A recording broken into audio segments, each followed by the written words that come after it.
I'm going to try to keep this door or just get general public that way, special treatments. Yeah.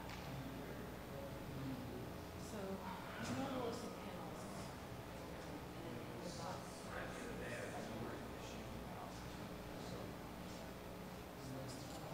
To look for the people who are going to sit.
something called the green.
text and literally just the down arrow will send you through. Great.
So you haven't seen it.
Good morning, everyone.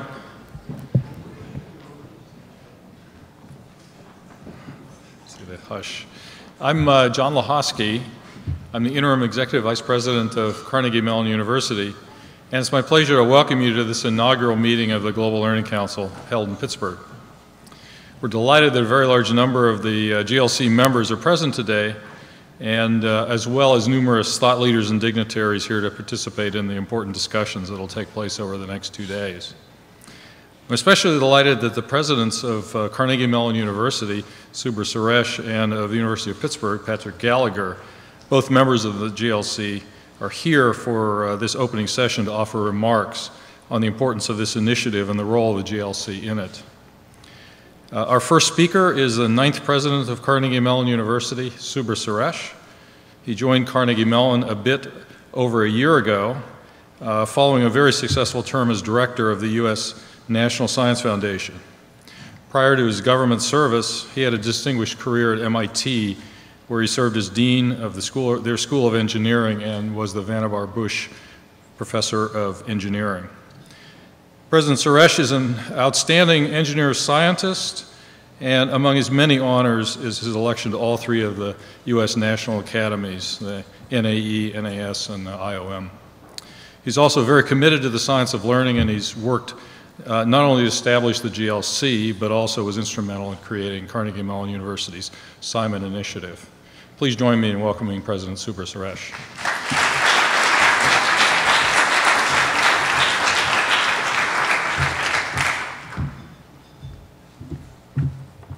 Thank you, John, and good morning, everyone. Thank you all for coming from near and far. The farthest distance traveled by one of the attendees in the room is over 18 hours of flying time. So exactly halfway around the world and 12 time zones away. So we really appreciate your coming this far. We are pleased and honored to host this inaugural meeting of the Global Learning Council that started about a little less than a year ago.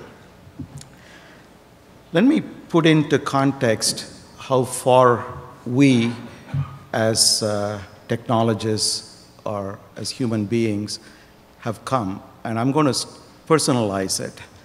So I came to the US in 1977 at age 21, so you can quickly do the math. I would like to think that I'm not that old. In 1977, it took 8 years after you apply for a landline phone in one of the most populous countries in the world where I came from. 8 years to get a landline phone. In 1977, to make a 1-minute telephone call from the US, anywhere in the US to India, cost $4 in 1977 dollars. Okay. The monthly stipend for a graduate student in 1977 in the US was $400. So 1-minute phone call was 1% of your monthly salary, and you have to pay tax on the $400. Okay. So that's where we were. Let's see where we are today. This year, 550 million people in China alone own a smartphone. Just 3 years ago, there were only 200 million people in China who had a smartphone. The smartphone today is more powerful than the supercomputer a few decades ago. So given that rapid transformation, we've come a very, very long way, and the pace of that change is accelerating. As we will hear later this morning in this morning session, one of the companies that was created out of research into computer science, mobile devices, machine learning, learning languages, etc., is now reaching 35 million people around the world, 2/3 of them on their mobile devices, and they can access that information for free. So this is the remarkable part of it. Now, I mentioned about the cost of a phone call in 1977. I learned, to my chagrin about my own age, that 2/3 of the people in what will be the most populous country in the world were born after I left the country in 1977. It's a very young population. And that population is extraordinarily technology savvy and extraordinarily hungry for knowledge. So put those factors together, and you have an enormous potential for the future of learning, lifelong learning, and how technology is going to impact learning. So what is the Global Learning Council, and why did many busy people, there are 13 members of the Global Learning Council, why those 13 very busy people chose to devote their time to be members of this council? As technology, it's a given now that technology can send information at a very rapid pace around the globe almost instantly. And not all, but many of the people have access to that information. We would hope that more and more people will have access to that information. But what is missing from this conversation and all these accomplishments that we have is a systematic, evidence-based perspective on how much of the information that's being transmitted is actually being absorbed at the receiving end. And how do we quantify it in a scientific manner? And how do we make sure that that outcome is improved in a sustainable manner, impacting the lives of billions of people? And that will be transformative for the world. But the issue here is that no one entity, because it's such a global effort, and there is a big geographical divide and a political divide and an economic divide between the generators of this information, the transmitters of this information, the funders of this information, and the recipients of this information. So given all of this, who is in charge? Who makes the decisions? Who makes the policies? Who brings the people together? Currently, it's not one venue, one mechanism. While we are trying to figure out how to do this, the pace of change is moving, is accelerating.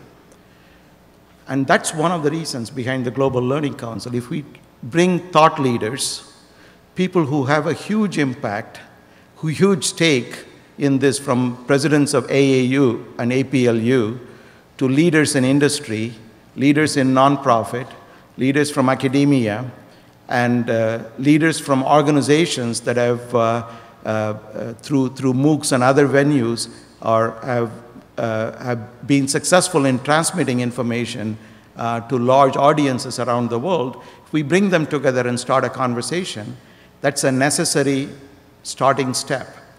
And that's what this seeks to achieve. So the objectives of the Global Learning Council are to support learners of all ages, I would say K through grade, to achieving positive learning outcomes by promoting the use of evidence-based approaches to guide instructional design.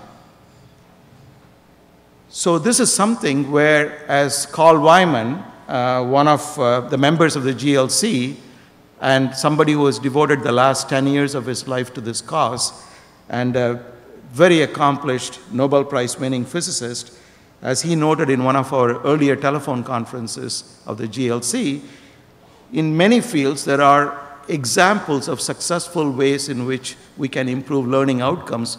Even where we know that methods exist, we are not putting them to good use the correct way, even in limited fields. So how do we, that's a very simple, perhaps a lower hanging fruit in improving learning outcome. The second goal of the Global Learning Council is to foster mechanisms whereby we can collect and curate data, and equally importantly, share the data to advance basic research into the science of learning. The National Science Foundation, which I was privileged to be director of previous to this job, is investing an enormous amount of time and effort, and many colleagues from the National Science Foundation are here. And one of the things we used to discuss was the ways in which we can improve learning outcomes around the country, because it is the mission of the National Science Foundation to support research into best practices that enhance learning, enhance educational outcomes, and enhance educational outcomes that are derived from technology.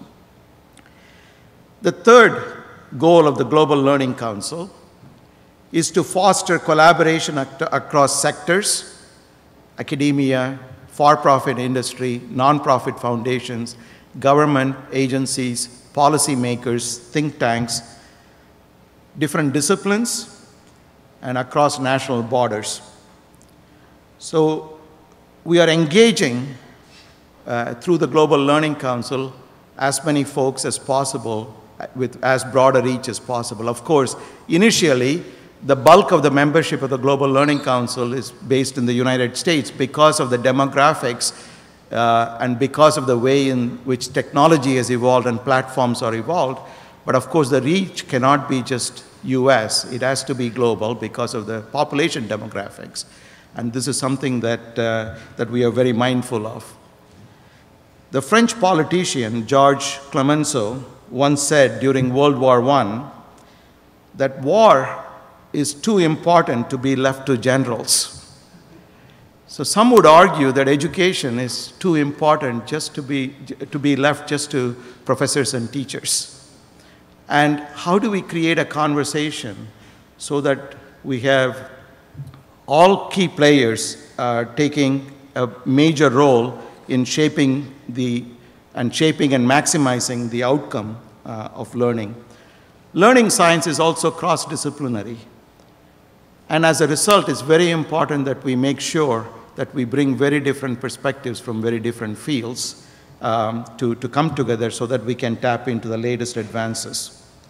So in our first meeting of the GLC, based on the input and teleconferences that we have had from members of the GLC, we have 3 panels that have been identified. This directly came out of the recommendations of GLC members. First, we will reflect on the need to use learning science to achieve learning gains, which is personalized for each individual. We'll be really successful in this effort if we can touch hundreds of millions of individuals and billions of individuals, one at a time and simultaneously. And that's the power of this technology if we succeed in maximizing outcome. Second, we will consider many issues around learning data, including its collection, sharing, protection of privacy, intellectual property rights, and many related matters, confidentiality, etc. Third, there are a cluster of issues around preparing young people for tertiary education. And this is one of the major discussion points that we've had related to funding at NSF, funding by Congress, how the universities can engage, especially given the freshman dropout rate from STEM fields. 40% of the freshmen in American universities and colleges that come with every intention of getting a degree in science, technology, engineering, or math, only 40% end up getting a degree in one of those fields today. How do we improve that outcome, learning outcome, using the science of learning? This is just the beginning. So we hope that this inaugural meeting of the Global Learning Council will set into motion a collective action agenda, a collective global effort, a concerted effort with pilot projects, activities, mechanisms, and new ways of sharing information, best practices, data, so that 3 years from now, 5 years from now, we can have collectively major impact, nationally, locally, and globally. I'm delighted to say that there is enormous interest in this. In one of the sessions this evening, there will be 32 private, nonprofit, and government agencies that will participate in the discussion. That's significant. That's significant. The level of interest is enormous. It's up to us to collectively to tap into this momentum and to this interest. So let me end by thanking all of you for taking the time from your very busy schedules to come here, for your interest in this extraordinarily important collective effort, and also for sharing your ideas, thoughts, and hopefully data as well, so that we try to get better at not only doing research, but leveraging this research to improve the outcome for all. One of my greatest pleasures in my current job is not only to have the opportunity to interact with a lot of smart people, especially smart people at the age of who are 18 years old, but also having the pleasure of being in a relatively compact city where the two major universities have a long history of cooperation and collaboration. And I've realized that in the last year since I've come here, and my colleagues who have been engaged in science of learning for several decades know this because working together, the two universities have had a major impact in creating new knowledge into the science of learning. And it's an extra pleasure for me. It was an icing on the cake when I learned that my counterpart, who lead the University of Pittsburgh, happened to be my colleague in Washington during my tenure at NSF, and colleague and friend, Pat Gallagher. And I can tell a lot of Pat Gallagher jokes, but I won't in the interest of time, and maybe I'll save some of them for this evening. So Pat has been in his job for 35 days, and today is your 35th day, I understand. And I had the great pleasure of working with Pat. We were part of announcing many major events along with Tom Kalil and John Holdren at the White House and many of my NSF colleagues who are here. And I'm really delighted that Pat will join us as a new member of GLC, and also his commitment to this, both locally as well as nationally. So I would like to invite Pat to come and say a few words. Thank you.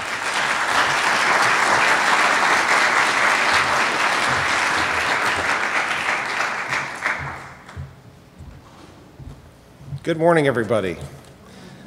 So it's a real pleasure to be here. And you know, as Subra was giving the introduction, I had a thought that you know, if you look around Pittsburgh these days, there is kind of a surprising number of ex-Washington officials here. And so all of you who have come from Washington should be careful, because this is really a trick for us to grab you and have you stay here. It's a real pleasure to join Subra in hosting you here in Pittsburgh for this Global Learning Council.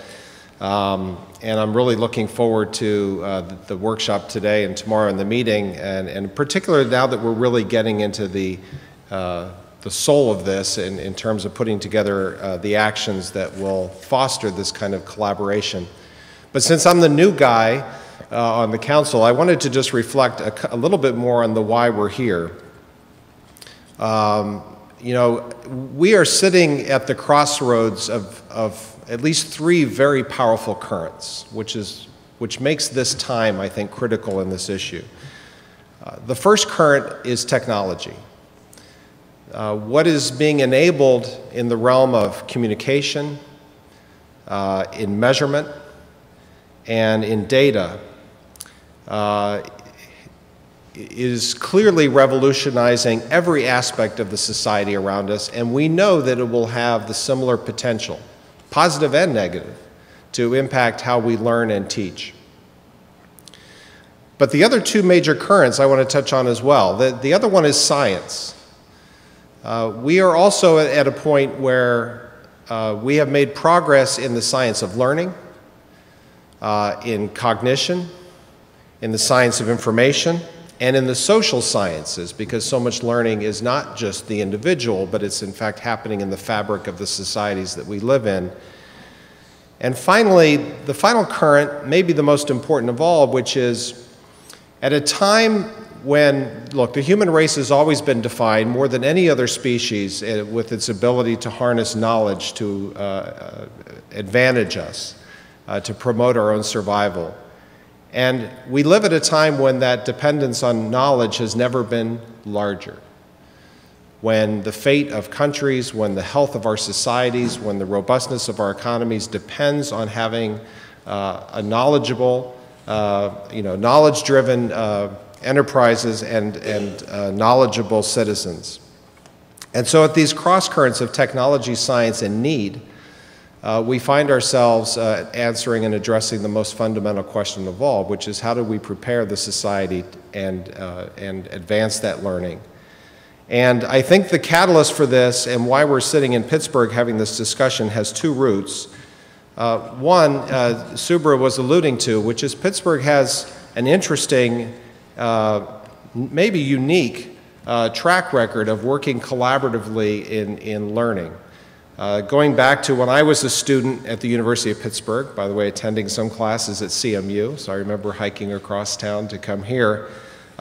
I was in Allen Hall doing my physics research, and next door was a facility called the Learning Research and Development Center, the LRDC.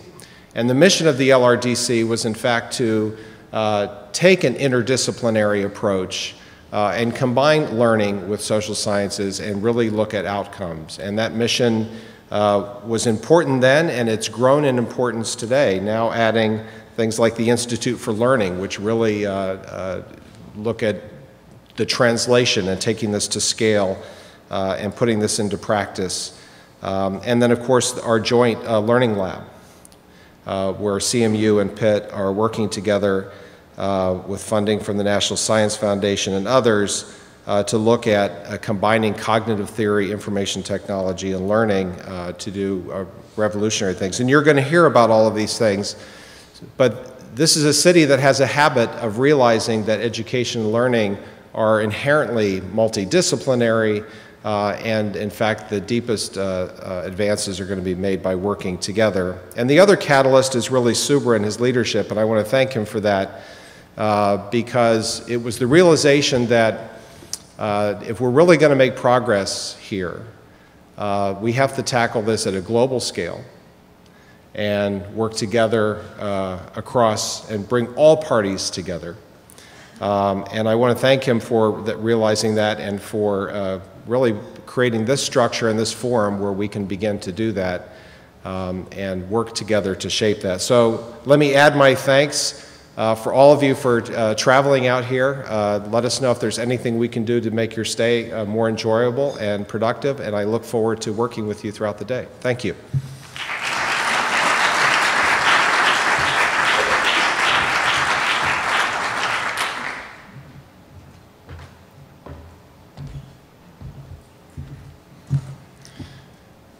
Well, thank you, President Suresh and President Gallagher. And it's now my pleasure to introduce the main speaker for session number 1, Tom Kalil. Tom Kalil is currently the Deputy Director for Technology and Innovation for the White House Office of Science and Technology Policy. He also serves as Senior Advisor for Science, Technology, and Innovation for the National Economics Council. This is Tom's second tour of duty in the White House.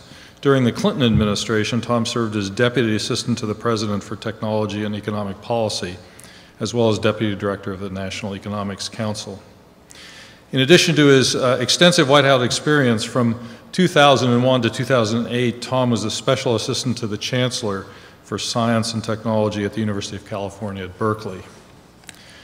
Tom has more than 2 decades of experience with driving high-impact U.S. initiatives, including the National Nanotechnology Initiative, the Next Generation Internet Initiative, Big Data Research and Development, and the National Robotics Initiative. Tom's a thought leader on a diverse range of technology, education, and policy issues, many of which are deeply connected to the issues here today before the Global Learning Council. And we're delighted he's here to speak to us this morning. Please join me in welcoming Tom Kalil.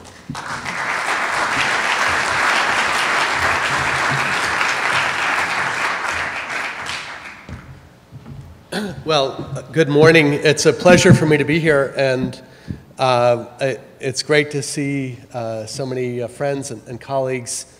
You know, when people ask me, you know, why did you come to the Global Learning Council, one is just the importance of the topic, as Subra noted, that this is really going to require a multidisciplinary, multi-sector approach to address some of the challenges that you've already identified. And the second reason I came is that Subra asked me to. Subra and his new colleague Farnham. We're just such delightful people to work with at the National Science Foundation, and we cause so much constructive trouble together that I always take requests from Subra very seriously. What I want to talk about this morning is that when we get together and talk about innovation of any sort, and today we're talking about innovation at the intersection of learning science and learning technology, we have a tendency to focus on the supply of innovation. Researchers will get together and they will say, you know, there's a lot of things that we don't understand about this, and more research is needed. And you know, we need to think about what are some of the important research challenges, and how can we mobilize support through research funding in order to make important advances. And I absolutely believe that's important. I believe it's very important for the federal government, for foundations and philanthropists, for universities, for the private sector to be engaged in addressing, if you will, the supply of innovation through mechanisms like research funding. But one of the topics that I don't think gets enough attention is the demand for innovation in learning science and learning technology.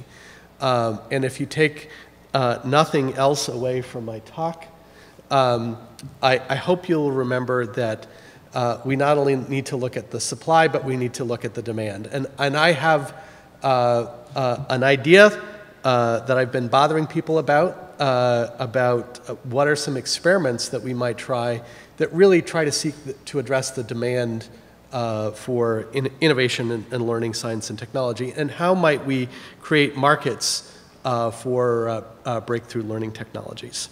So some of my initial observations is that, first of all, there's a large gap between the potential of learning science and learning technology to transform teaching and learning and what we actually observe in the classroom or what we actually see in the marketplace.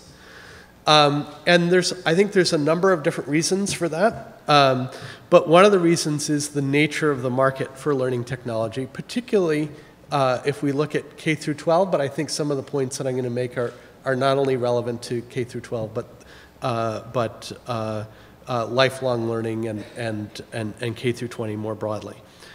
That I'm taking as a starting point that our aspiration should be to develop learning technologies that really have a large impact on learning outcomes. And so one of the things that if you go to something like the Department of Education's What Works Clearinghouse, which is an attempt to gather in one place a lot of the rigorous evaluations of all types of educational interventions, not just technology-enhanced interventions, is that, number one, a lot of things don't work at all. And number two, the ones that do have a relatively modest impact. So if we were measure them as educational researchers do in terms of their effect size, that is, what's the increase as measured by standard deviations from the mean, a lot of the interventions that do work have an effect size of 0.2 or 0.3. So they're moving the 50th percentile student to maybe the 60th percentile student. Maybe this is unreasonable on my part, but I would like to think that eventually we could do better than that. You know, I have a difficult time getting excited about saying, oh, this is going to, transform teaching and learning, when the impact that we see is either no effect or a relatively modest effect. So the question is, could we do better than either no effect at all, or at least none that we can measure, or an effect size of 0.2 or 0.3? And I believe that should be our aspiration, to demonstrate improved learning outcomes in core academic subjects. I think another area where we could make progress is to help with the accelerated acquisition of skills that lead to middle-class jobs for non-college educated workers.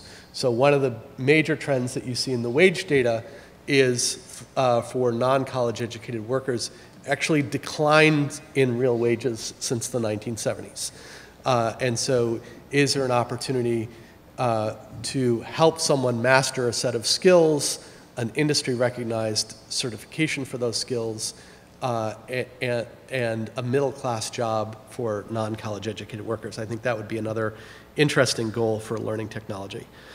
So I believe that the United States should be experimenting with what economists call pull mechanisms to distinguish them from traditional push mechanisms that involve grants and contracts to try to accelerate the development, evaluation, and adoption of high-impact learning technologies. Because as Subra noted, it's not just enough that we can demonstrate something at the laboratory scale. We want things that are ultimately going to impact the lives of millions, tens of millions, and hundreds of millions of people. So this talk is going to be about why I believe that there's a case for experimenting with these pull mechanisms that have been used successfully in other areas in the area of learning science and learning technology. Why now? In addition to some of the things that Pat mentioned, we have an effort to provide increased access to high-speed broadband to schools. We have the emergence of low-cost connected devices such as tablets and smartphones that are going to make the infrastructure more affordable. We have the emergence of college and career-ready standards and industry certifications that can help create national as opposed to state-by-state markets. And there's a growing interest among policymakers in trying to figure out what are some instances in which we can pay for outcomes as opposed to paying for inputs. I mentioned that I think one of the reasons why there's still this gap between what I believe is possible with learning science and learning technology and what we actually observe in the market is the nature of the market. And in the K-12 market in particular, it is often characterized by lengthy adoption cycles, of a highly fragmented market consisting of 15,000 different school districts, the general challenges that are associated with public sector procurement of all types, not just educational technology, relatively low per pupil expenditures on educational software, and a lack of evidence to drive purchasing decisions. And it's also unclear to the extent to which the existing evidence that we have paid for through and Tom Brock from the Institute for Educational Sciences is here. We do have an increased understanding of what interventions work and what don't. But that's only the first step. Then we actually have to get this evidence to actually inform people's behavior, and that is challenging.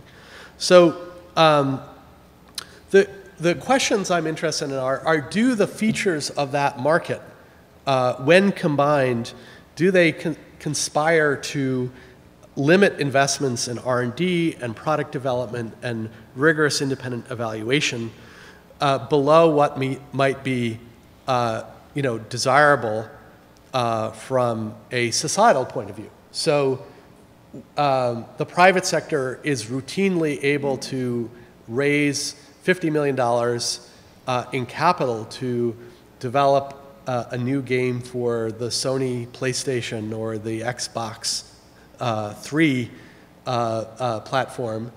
How does that compare with what an ed tech entrepreneur could raise today for software for middle school math and science? And would we be more likely to see breakthrough learning technologies if there was a stronger business case for significantly larger upfront investments in R&D, in product development, and rigorous third-party evaluation? So I think that this is the hypothesis that I believe is worth testing.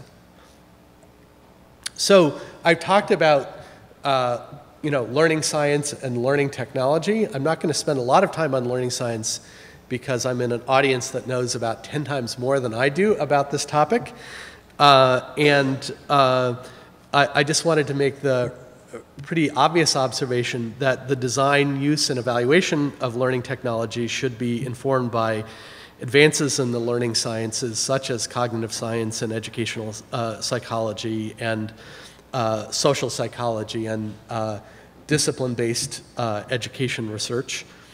A recent example of this is Ken Kettinger from CMU. Ken, are you in the audience? Yeah, Ken did a great paper that has a taxonomy of 30 different instructional design principles for which there is some level of evidence to support. And so one wonders the extent to which entrepreneurs who are busy developing educational technology solutions, how many of these instructional design principles they're aware of and are incorporating into their products. So that's why I think it's very important that the Global Learning Council include not only universities, but the private sector. So, you know, I said at the outset that I at least held out the hope that learning technology informed by learning science could lead to improvements in student learning outcomes that would be greater than either zero or these relatively modest effect sizes that we've seen to date. And I want to tell you at least some of the reasons why I believe that could be the case. One is obviously, and here's another area where there's been a lot of work done at CMU and at Pitt, the idea of developing digital or cognitive tutors that try to model the one-on-one interaction between experts and novices, where the expert not only has domain knowledge, but also has some of the pedagogical tricks of a great tutor. Using games for learning and taking advantage of their ability to have very high levels of time on task that I can attest to as the father of an 11-year-old boy. Their ability to embrace this sort of Goldilocks principle of intermediate difficulty, where the game is not so challenging that people give up in frustration or so easy that they get bored. The opportunities for continuous improvement. So one of the things that the CMU Online Learning Initiative has stressed is the opportunities for feedback by instrumenting the learning environment with the learner, the instructor, the course designer, and the science of learning, and all the opportunities to use machine learning and other techniques to create an infrastructure for continuous improvement, which is very important in education, because in education, productivity has been negative. That is, the amount that we're spending per pupil has increased by a factor of 2 or 3, depending on how far you go back, and student learning outcomes have been flat. So that means productivity is negative. So again, I want to hold out the radical prospect that we should try to make productivity positive, and that one way to do that is to create this infrastructure for continuous improvement. Learning anytime, anywhere, which I think is going to be particularly important for adult learners. Mastery learning, allowing students to master each concept before proceeding to the next concept. Personalization, which Subra highlighted the importance of. Interactive simulations that enable students to engage in learning by doing. So Carl Wyman and his former colleagues at University of Colorado have done a great job on using simulation for physics. Work supported by the NSF on SimCalc shows the advantage of applying simulation to math, and particularly representations of concepts involving time and motion. Embedded assessment, so the whole field of evidence-centered design, where you define not only the learning objectives, but what behaviors are evidence of mastery and what tasks elicit those behaviors. Project-based learning, so how do we provide the tools for students to design and make just about anything in both the digital and physical worlds. And this morning I was with Greg Baer, who's in the audience. Greg, where are you?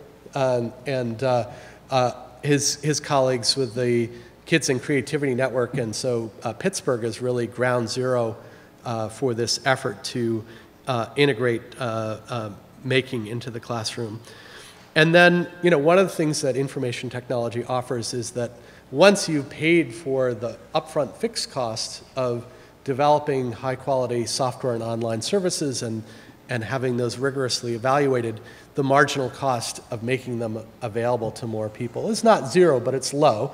And so that's what allows a small nonprofit organization that started with one hedge fund manager in his part-time activity now having delivered over 1 billion instructional videos, because the cost of making things available to more people in a digital form does not increase arithmetically with the number of people that you're trying to reach.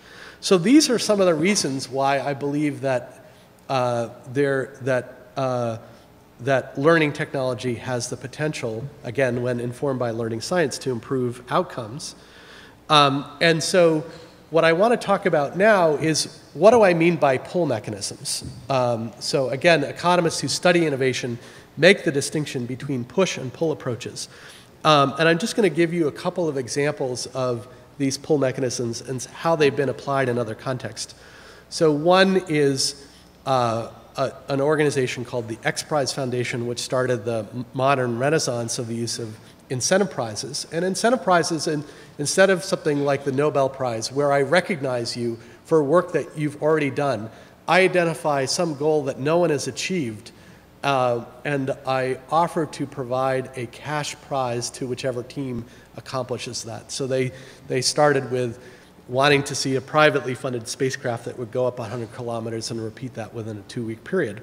And for a $10 million prize, they elicited $100 million in private sector investment. Advanced market commitments. You can think of these as purchase orders for products that don't exist yet. This was an idea by a Harvard economist by the name of Michael Kramer.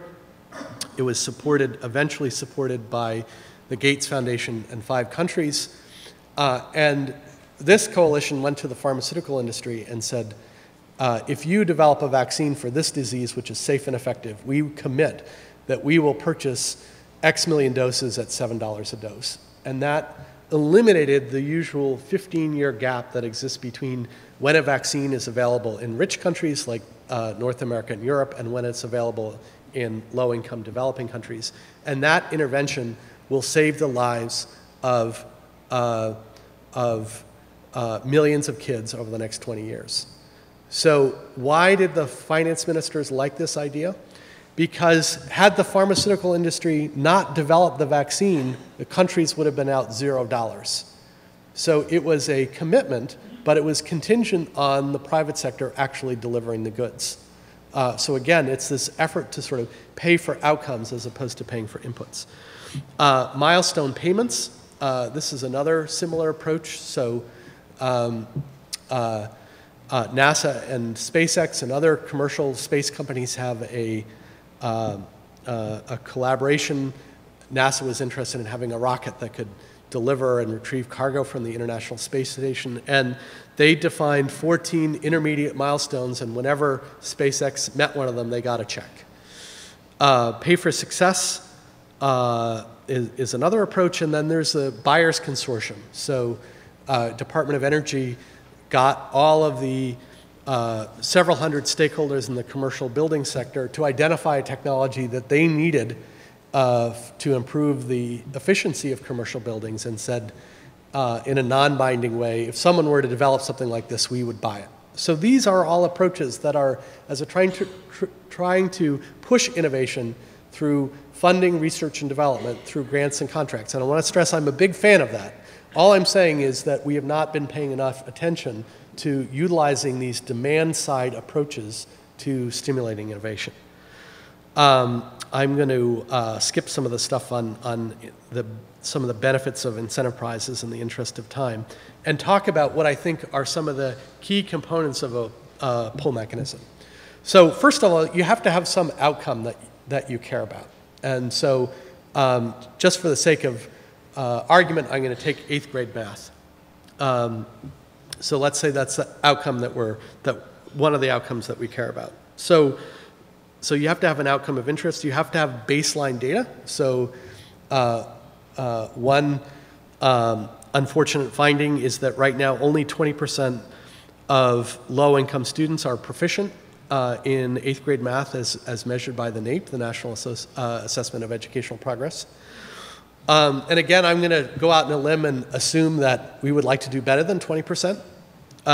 So you might have a goal or an aspiration to say we would like to increase that from 20% to X percent. You would have to have an assessment or judging process, so a widely accepted assessment that would be given to a sufficiently large pool of students both before and after the intervention.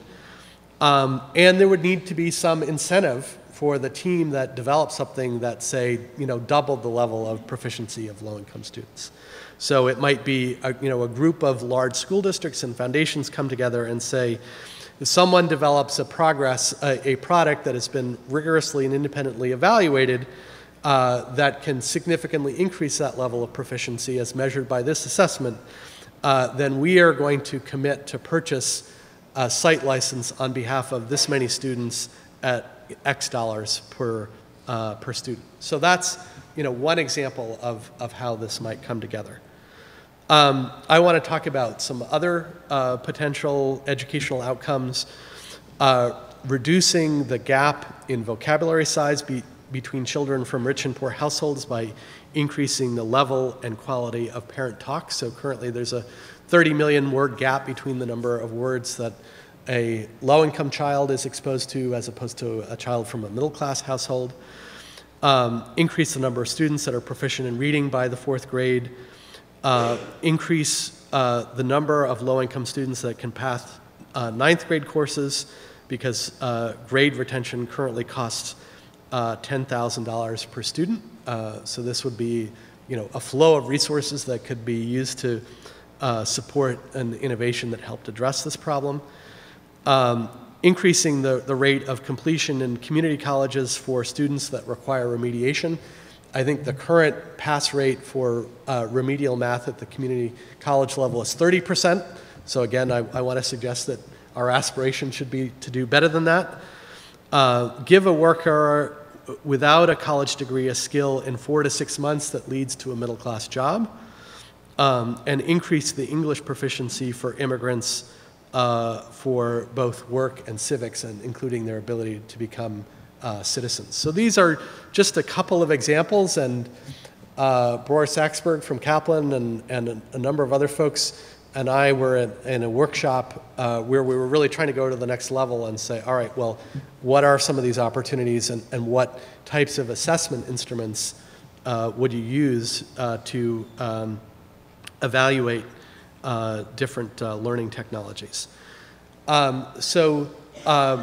These are a couple of the design issues that it's important to keep in mind when trying to craft one of these pull mechanisms. I think it would be very important to involve teachers in the problem definition, because they're almost certainly going to have insights into how you should define the problem, which would shape how you would create one of these pull mechanisms. I think there are questions about what the scope for something like this would be. So do you want to try to evaluate performance over an entire academic year, or just concentrate on a unit or particularly challenging concept, which might be an easier way to get started? You would have to consider the context of use. So you're talking about a virtual high school or an in-school setting, or preventing summer melt during summer school for disadvantaged students. What decision are you trying to influence with the pull mechanism? So, for example, one goal might be to get school districts or colleges and universities to be more explicit about their learning goals and how they'll evaluate learning technologies. Your goal might be to increase the willingness of companies to have their products rigorously evaluated. So again, the status quo might be that they're not being told that they have to do this, so they don't do it. Could you create an incentive for them to want to have their products rigorously evaluated? As I mentioned in the beginning, we might want to see the same level of private sector investment in R&D for middle school math and science that we see for a video game. And then some other design issues are, how large does the incentive need to be to have an impact? How legally binding does it need to be? should the reward be tied to a predefined finish line or the largest, annual or biannual improvement, or maybe both? So you could have a really large prize for, the equivalent of a letter grade improvement, but then you might provide smaller incentives for kind of more incremental improvement. I think that economists could help figure out how much society should be willing to pay using methodologies like comparative effectiveness. And then it's almost and certainly the case that you're going to want to have a portfolio of approaches. So you might need to have some combination of combining these pull mechanisms with other approaches like impact investing. So impact investors are investors who are interested in not only financial return, but societal return as well. You might think about staging this, so you could start off with a very low dollar ideation competition to stimulate concept papers, milestone payments for intermediate progress, like a small scale demonstration of efficacy of just an individual unit or concept, and then advanced market commitments or pay for success for organizations that can demonstrate large-scale demonstration of effectiveness in the real world, as opposed to just in a lab setting. So I think that there are a number of cogent criticisms of this idea, some of which I wanted to put on the table. One is that this assumes that we can agree about what it is that we want. And in education, oftentimes we're simultaneously arguing about both ends and means. And obviously it's challenging to do this if there's no definition of what constitutes progress. So I think that's one issue.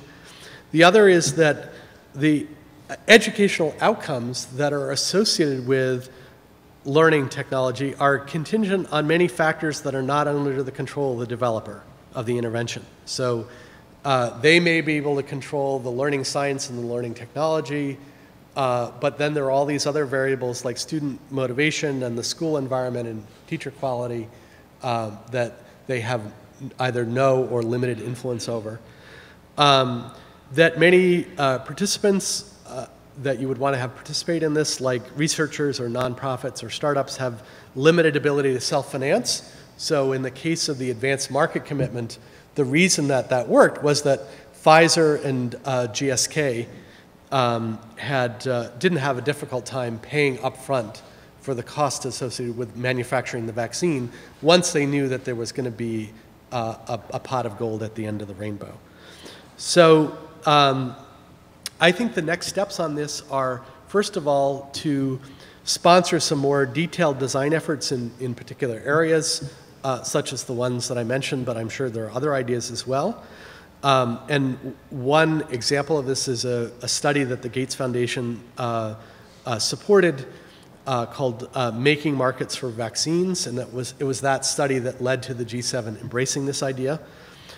More discussion of both the mechanisms and potential changes that would be required in budget and procurement policy. I think that if you went to someone who works on procurement, the notion that they would make a legally binding commitment in 2014 where they might not pay out until 2018 is profoundly countercultural. Within most public sector organizations, if you get money in one fiscal year, all that you're thinking about is, how do I make sure that I spend all that money that I have so that I don't lose it? And here what I'm suggesting is that the public sector right now has the ability to make financial commitments that are contingent on someone failing. Those are called loan guarantees. The federal government does trillions of dollars of loan guarantees every year where we say, we're going to make a financial commitment, but only if someone fails. And what I'm saying is, what if the public sector had the ability to make financial commitments that were contingent on someone being successful? I know that's probably heresy, but I think that idea thinking about that idea and at the intersection with the new possibilities that researchers and entrepreneurs who are involved in learning science and learning technology. I think there's a pony in there, and I want to work with you to see if we can find it. Thank you very much.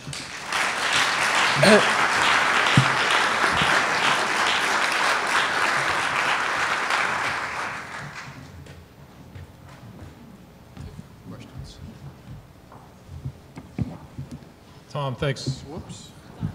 It's on. Okay, thanks for a really stimulating talk. We have time for maybe one or two questions. There are mics on the side if you and anyone want to offer a quick question or a comment. You're first up. You get it. Hi, Boris Saxberg from Kaplan. Tom, I wonder if you wanted to say a little bit more about outcomes for really important skills, some of these issues around expertise and what are the actual skills, given that a lot of expertise ends up being non-conscious. So how do you get the right outcomes for a pull challenge? How do you really make sure they lead to the best outcomes in the workplace, not just sort of an academic outcome?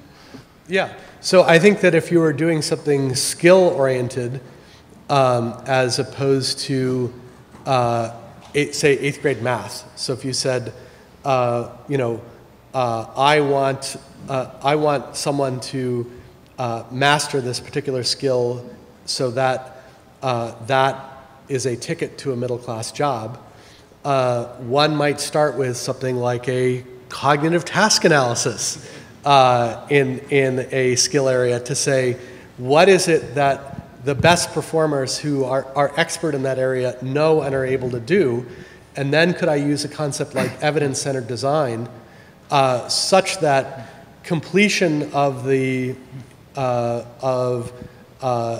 tasks in the learning technology is a reliable predictor of on-the-job performance.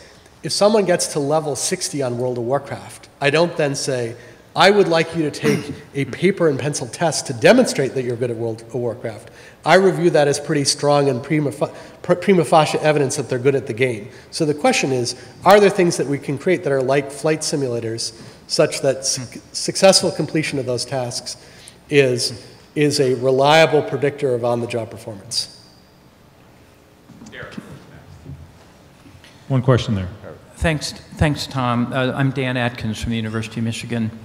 So, Tom, I know that what I'm going to say is that you have a broad kind of ecological, environmental view of the learning of the future, but I want to make sure that people aren't left with the impression that when you talk about learning technology, you're talking about the app, the silver bullet app, but rather a comprehensive technology-mediated environment in which learning takes place. So I wonder if you could say a little bit more about your take on the connected learning between formal and informal, the integration of the maker movement, the supporting, to use John Seely Brown's notion, learning about, learning to be, learning to do, a more comprehensive, systematic view of technology providing this kind of learning environment, and also blending what occurs in physical space with what occurs virtually. Sure, if you invite me to come back and give another talk. Yeah.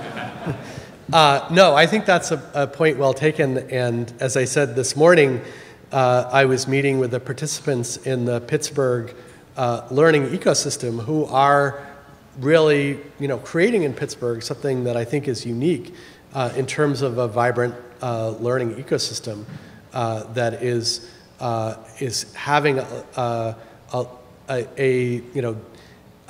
dense set of relationships between formal and informal, between the intellectual resources of the university and the classroom, between the world of work and the classroom. So I absolutely agree with everything that you said. Last question, Ken. Hi, Tom. Hey. The issue you raised. Do I get a commission every time I cite your 2013 paper? Yes, the check is in the mail. Yeah. The issue you raised about impact is, I think, and what our expectations should be, I think is a really important one. And effect size we've used a lot, but I've been noticing some new thoughts about different kinds of denominators, if you will. And one of them is if impact was measured in the months or years of equivalent progress in a baseline. Yeah. When you start doing that, it's a little bit depressing in that at least the pre-post comparisons I see are at a similar scale for a full year. Like you get about a 0.2 effect size for a year's worth of, say, an algebra class. I guess the good news maybe is then if your treatment produces a 0.2 effect size on this metric of improvement, now you have a treatment that's producing a year's worth of learning above and beyond the control. And that sounds pretty good. Right. So you're saying you're getting 2 years of progress in a year. In a year, right. Yeah. So I think it's worth some reflection to think about that. And I think we need more of those pre-post kinds of baselines to understand how much or maybe how slow really the grounding out of learning is. Yep. Okay. Could we sneak in just one more question? I just feel like you'd be such a great person to ask, which is, I feel like there's a lot of talk about how the U.S. is falling behind in these type of, and I'm wondering what type of pull mechanisms are other countries using and which ones are effective in trying to, for them to achieve the type of gains they're seeing that we aren't here. Yeah, so I would say that it's not so much that I think that there's another country that is doing a much better job than we are. They may be, and I'm just maybe expressing my level of provincialism that I don't know. But more what I'm saying is that other fields are using these approaches, right? So the global health community said, we have a market failure. Left to their own devices, for-profit pharmaceuticals are not going to work on vaccines for poor people. And we ought to come up with really intelligent mechanisms that induce the private sector to invest in R&D and high-volume manufacturing for vaccines for poor people. And if we do, it will have a high benefit-to-cost ratio as measured by disability-adjusted life years saved per dollar. And all I'm saying is, and obviously it's worked very, very well in the area of space, there may be a bunch of reasons why it doesn't work in the area of educational technology and learning technology. All I'm saying is we at least ought to try it. That's really the. I'm just saying. I'm not saying it's definitely going to work. We just have to do it. I'm just saying let's give it a try. Great. Let's thank Tom Kalil. Thank you, Tom.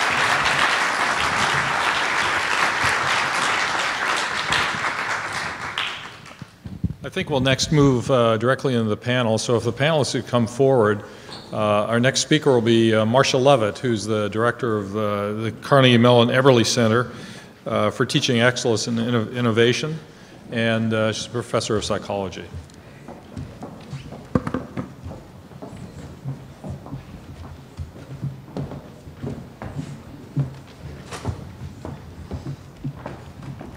Good morning, everyone. While the panelists are seating, let me add my welcome to all of you for joining us in this meeting. It's my honor to be leading in for our first panel on applying learning science to increase learning gain. Before I introduce the outstanding panelists who will be engaging you in this issue, I just wanted to make a few remarks. First of all, to offer thanks to the National Science Foundation for helping to support this meeting. We're so glad we could bring so many folks together. The other thing is I wanted to mention, following up on Subra's remarks, that we're so glad to welcome participants in this meeting from around the world. So not only halfway around the world, but a lot of destinations along the way. United Kingdom, Switzerland, Germany, and Singapore. So welcome to everyone and thanks for being here. As John mentioned, I'm Marsha Lovett. I direct Carnegie Mellon's Eberly Center for Teaching Excellence and Educational Innovation. And what I wanted to do to start us off, to kick off these great panelists and my co-moderator, is to make a few remarks about what learning science is and what it can offer. The goals of learning science are really twofold. One is to increase our understanding of how the learning process works, and the other is to use that information to shape how learning resources and learning environments are created and used. Why do we need a science to do that?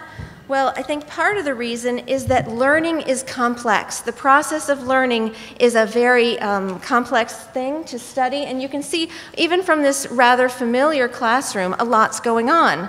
Students are interacting with the material, with the teacher, with each other, and with the environment.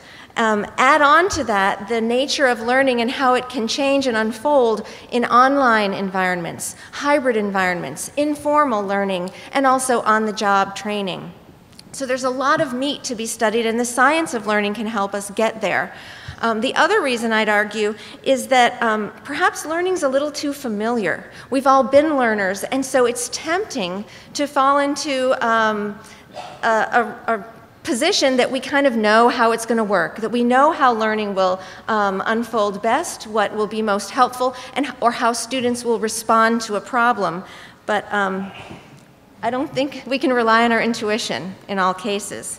So what does learning science do? Well, use scientific methods to study this process of learning, which, as our speakers have mentioned so far, is drawing on a variety of disciplines. And these scientific results that are valid and reliable tell us about how learning works. We can then use that to apply these results to improve learning and then keep that cycle going to study learning in newly improved learning environments. This cycle's been going on for decades, and I'm proud to say as a learning scientist, we have a lot of robust results, principles, and models for that process. It goes all the way from fundamental principles of how people process information to what kind of feedback is best and when to use it. So I thought I would just mention two results that I drew from the literature to share with you. One is that spaced practice is better than cramming. Studying the same amount of time, but spreading it out over a set of intervals will lead to longer retention than cramming for tomorrow morning's test. And yet cramming still happens, right? It's another example that we know how to make this learning work better, but it's not always put into practice. And also, active learning dominates lecture. I think the effect size for this over a meta-analysis of more than 200 papers is about 0.5. So it's above the 0.2, 0.3 threshold. And yet, lectures still happen, right? So these two results I drew from, one is from the Institute for Education Sciences Practice Guide, and what I really think is great about that in terms of bringing the science of learning into practice is that for this and 6 or 7 other recommendations, we have the evidence, sort of the quantitative results on how learning scientists know that this is how learning works, instructional strategies that can help teachers implement and achieve those learning benefits, roadblocks that might happen along the way, and solutions to address them. So we really are making progress in applying learning science to improving learning gains. This other result came from a very recent meta-analysis in the Proceedings of the National Academy of Science. And like I said, there's been a lot of research on active learning methods. This study brought all those together to say, on average, this is really something worth paying attention to and implementing. But a result that, or a comment at the end of that article, I think was also very well put, that active learning can mean a lot of things in a lot of contexts. And so the second generation of research that's called for is really looking at when should different learning strategies to promote active learning be put into place, and for what student populations will those particular instructional strategies be most effective. That's something that we've been thinking about for a long time here in Pittsburgh, and so I just wanted to put in a plug for some of the work of the Pittsburgh Science of Learning Center in looking at the question and trying to get some results that could really have an impact on what is the optimal instruction for a particular learning goal or learning situation. And this graph actually shows that there are a lot of different learning goals we might have along the lines of the outcomes that Tom mentioned. There are also a lot of different instructional strategies. And one thing I know in working with faculty here at Carnegie Mellon to help improve the teaching and learning going on in our classrooms is that the context matters. And so what this approach is doing is to look at the knowledge goals the instructional strategies matched with those, and then what kind of learning happens when you get the right match. And so you can look at a bunch of studies that we've been doing here in Pittsburgh and around the world and see that there's a really good pocket when you're looking to help students learn higher order principles. You need to think about the instructional strategies at the top of that list. Some other kinds of strategies for self-explanation, worked examples work really well to help students learn rules and might be particularly effective in some of the middle school math topics that we really want to help students get better at. So these are just a few of the ways that learning science can help increase learning gains. What I find especially exciting about this work is that a lot of these instructional strategies are mediated through technology. And so what that means is not only can we offer them more broadly and at scale, but we can use the technology that's providing the learning experience for students as a way of instrumenting our study of that learning process. And so by doing that, we actually have a way not only to improve the learner's experience and the learning outcomes right there, but to gather data that we can then feed into that cycle again. And so what I think learning science offers us is not only the body of results that we can apply, but a set of methodologies for leveraging the data and applying it to make learning even better. And it's that ratchet that I really find useful.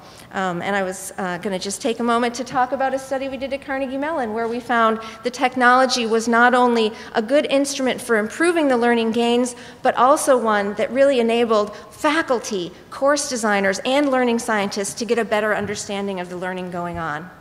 So with that, I will end and offer the commentary of the panel to join us on these questions. How can learning science, both the results and the methodology, be effectively applied to technology-enhanced teaching and learning, and ultimately to improve learning outcomes? And what are the opportunities and obstacles for building a new culture of evidence-based teaching and learning? Our panelists that I'm delighted to introduce are Charles Perfetti, who is director of the Learning Research and Development Center and distinguished university professor at the University of Pittsburgh; Anoop Gupta, who is distinguished scientist at Microsoft Research; Peter McPherson, president of the Association of Public and Land-Grant Universities; and Frank DiGiovanni, who's director of Force Readiness and Training at the U.S. Office of Undersecretary of Defense. And my co-moderator, who will step in at the end, offer his remarks, and then help in asking some follow-up questions and moderating some participation from the audience, is Andrew Rosen, chairman of Kaplan, Inc. So with that, I'll turn it over to Chuck. Thank you, Marsha.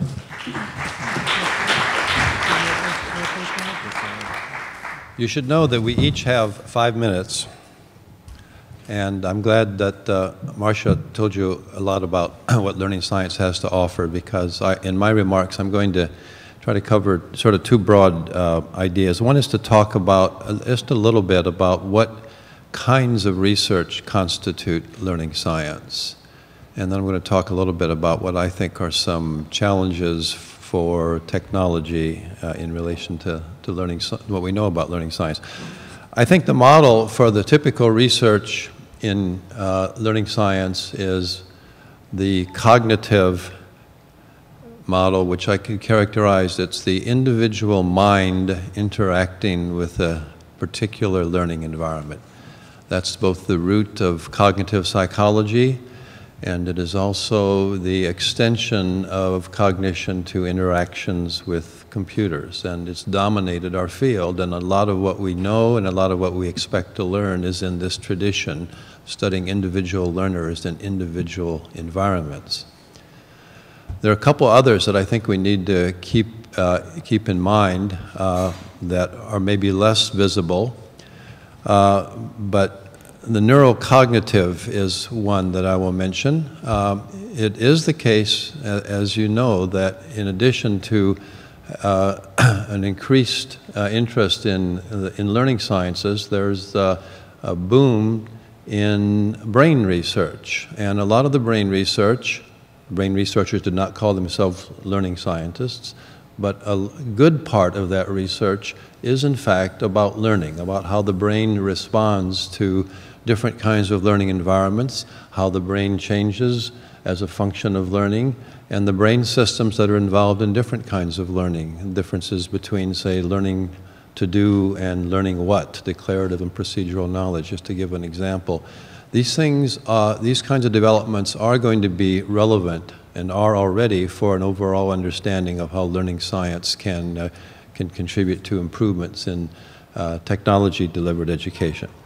The takeoff on the cognitive, what I would characterize as the third area that's been dominant is just put the word techno in front of cognitive, so we have this techno-cognitive approach, which is the individual mind interacting with a technology delivery system. And a lot of what is going on in educational technology is exactly of that kind.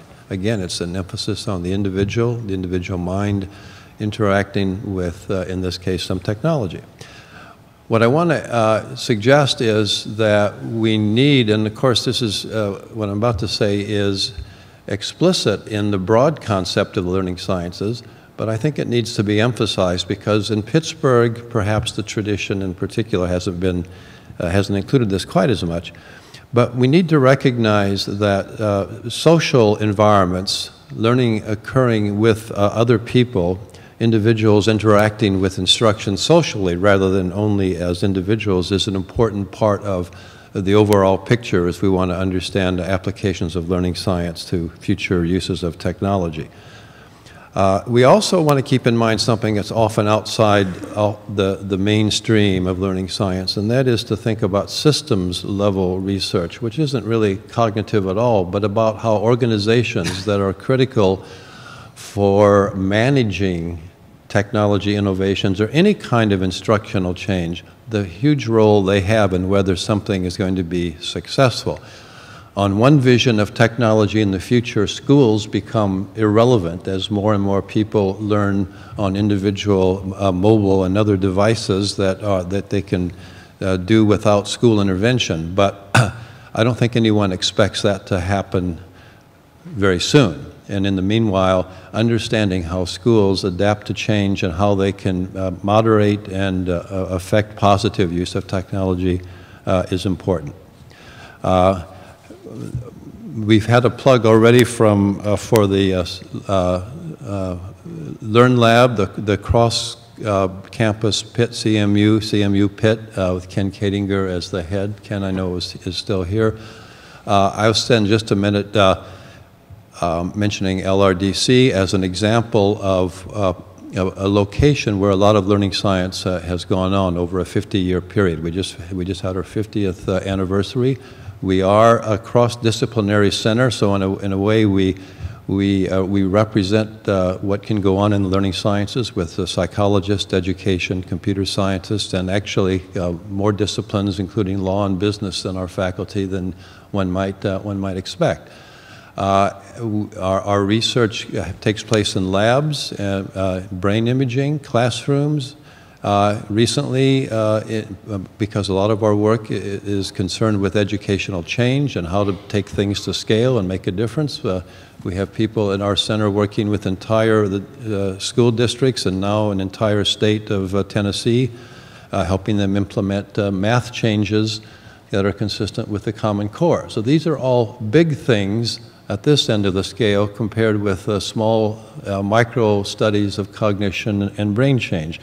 But we've also, relevant for what we're doing today, had a lot of work on technology that I think is representative of what's going on. Development of, in some research in which we take, when I say we, I mean individual investigators, and what I'm about to tell you now is a project by Chris Shun, taking a particular idea, namely that you can improve people's writing through peer instruction and feedback, showing that this works against the resistance of instructors who maybe didn't think the students ought to be grading papers, showing that the effect is positive, and then developing it into a tool that is now used in classrooms and teach of different disciplines, including psychology, but also other ones, showing that you get real gains, and then developing it into a spin-off company, which is now, now managing the whole thing. So we've had a lot of work at LRDC that promotes technology in education. We've had, for example, nice work on trying to make tutors be a little smarter in interacting with students so that the tutor can have a better idea whether a student's response really indicates that they've learned something or whether maybe they haven't quite learned it so well, just by attending to features in the language that the students use in responding to the tutor. I have a hard time telling how much 5 minutes is. I got a feeling I'm already at close. I want to move to my second final point just very quickly. Implicit, I think, in what I said before is a belief that we've got to pay attention to social contexts, and I think this is a challenge for technology. A couple of things have impressed me. One is we know that lecturers have problems. The claim is that students don't pay attention after about 15 minutes of listening to a lecture.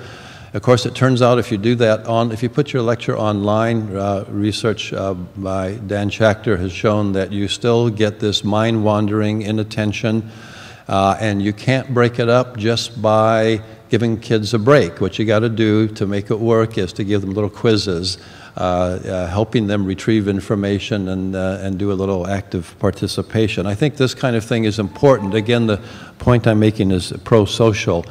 I want to point out a really important type of research result. We need to understand how extensive this implication is, but it turns out that watching a video of someone does not have the same effect as participating in a live social setting with this person. This evidence is very clear in the development of children's language. We don't know how well it extends up the scale to adults, but the point is we need to make sure we're paying attention to the possible advantage that real social interaction has in learning and figure out how to get that as part of the technology.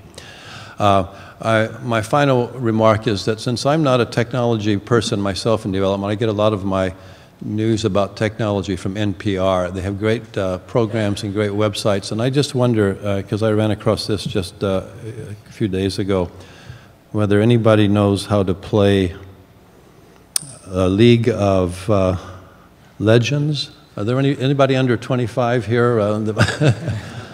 Well, it's one of these video games that is sweeping the country. It has hundreds of thousands or millions of users. And I just learned that Robert Morris University in Illinois, those of you from Pittsburgh will be comforted to know it has no relation to Pittsburgh's Robert Morris University. They are offering 45 to 50 athletic scholarships to competitive gamers to play in the League of Legends. And they're looking for a coach in case anyone's interested. Thank you. Thank you, Charles. Now may I turn it over to Anoop. Okay, thanks, Marsha. Delighted and humbled to be among these distinguished panelists and audience. On the flight over yesterday, I was reading the bios of not only this panelist, but all the rest of the panelists. So the amount of talent we have here is really quite incredible, and got me a little worried about what intelligent things I can say, not being a learning scientist. Quick intro about myself. I got my PhD here at CMU, absolutely one of the greatest schools. And my love for CMU is even more because I met my wife here, and my daughter now goes here. My wife was Herb Simon's PhD student. I was Alan Newell's student, so I have been eternally positioned on the lower end of the totem pole for the rest of my life. I joined after CMU the faculty at Stanford and worked for John Hennessy on high performance systems. But the interesting part about Stanford was it's been big on online learning from the very early days, from the 70s and 80s, and a lot of experimentation happened there, which was influential in me I also did a startup at Stanford called The Extreme in '95, which was then acquired by Microsoft, and how I landed up there, which was the early streaming media business, in fact.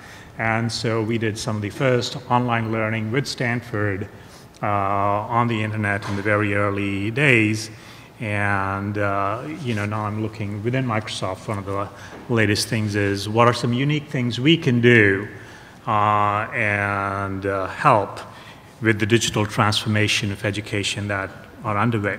Since there are many, super deep experts on learning sciences and neurosciences and brain research here, and I'm just a kind of a systems level person in some sense, I thought I would take actually a meta level approach and talk about a few points in terms of things that I think are really important for having impact that are there. I really liked Charles' points also about the socials and systems side of things to adoption. And while many thoughts came to mind, I decided to focus my 5 minutes on just one particular aspect, which is driving motivation for students and teachers in some sense. Because if that motivation is not there, learning suffers. Now we know, as example for MOOCs, that while they are incredible learning resources for people around the world, they've only touched a very, very small fraction of people who are already self-motivated, self-driven. Okay, it's 1%, 0.1%, whatever you say, and it really begs the question, how can we impact a much larger scale of people? It is imperative that we do. And so the current model is certainly not good enough. In their recent book on learning science and rebooting education, Bror Saxberg, who's here, and Andy's chief learning officer, talk about a lot of learning science things from multi-sensory, multimodal experiences, deliberate practice taking you from things from short-term memory to long-term memory. But amongst the many things that stood out for me was around motivation being a very important factor. And I think that's where humans come in too. They talk about 3 kinds of motivation issues that people have. Students have. One is around value issues. Is this important? Why is it going to make a difference? Why should I bother and care about learning it? The second they talk about is self-efficacy issues. I'm not good at math. My family was not good at math. I'm not going to learn. How do I overcome? And then attribution. The environment at home, my neighborhood, my school, everything else is bad, and therefore I'm not going to learn. And it really stresses the role to me of the teacher, the parent, the coach. It's not about content and whatever fancy, Ivy League or whatever content we create. It is about how do we get students over this hump where their brain says, I can learn. And just last week, Khan Academy launched a big campaign around you can learn anything. Basically telling kids and pushing this thing in the brain which says, if you work hard, you embrace struggle, you can learn anything. And they bring in, talk with Stanford's Carol Dweck about the growth mindset and why it actually makes a difference in some sense on what gets learned. So my point for all of this is to highlight the importance of designing systems and solutions that keep the human, the teacher, the coach, the parent in the loop, as Charles was saying, and not design systems and solution in isolation of that. So for example, what it obviously in some sense leads to is instead of pure MOOCs, why we talk about blended learning and the importance of it, both from a sociological factor that, all the people you've hired as faculty, you're not going to fire them suddenly, okay, and how they can factor in the motivation part of it. So, we ran an experiment in India called Massively Empowered Classrooms, which are MSR-driven. where the local faculty we designed it are deeply engaged in the content. Even from the student perspective, be highly motivated, say, I want to learn from this MIT professor X, Y, or Z. The local student there is concerned about who's going to set the exams. How am I going to get the grade? What does that local person think is important? So when you bring these people into it, it makes a difference. And it matters for the teacher too. They say, what's the role this lecturer from Stanford CMU is going to make? What is my role in this situation? How do I contribute? Can we make tools, and one of the things we've done at Office Mix at Microsoft is, how do you take the CMU lecture, the MIT lecture, the Stanford, and remix and make it your own? Can the content be much, much more modular, or whether it is simulations where I can pick those and integrate them? Can I put in a Khan Academy video and introduce it to say, pay attention to minute 3 to 5, okay, and make sure you're doing this exercise so that I'm making it my own as a teacher and for a student who understands the context, rather than saying, just throwing it over the edge. Certainly techniques of badges and gamification that can act as motivators, and certainly certifications and certificates everyone is doing, because they say and how you can post them on LinkedIn and what we do. I also actually want to go into one specific example around the social side of it where it helps. So this is a particular example from the Stanford days in 70s and 80s called tutored video instruction.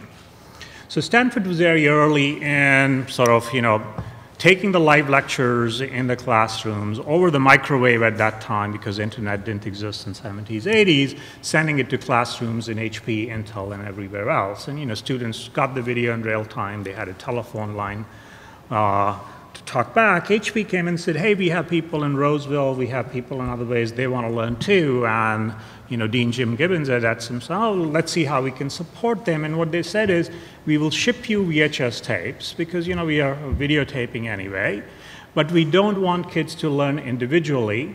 We want 4 or 5 kids to be there. I mean, actually, these are not kids. These are working employees. And, we want a tutor in this sense, and they don't even have to be expert. Watch for 5-10 minutes, stop it, discuss, go on.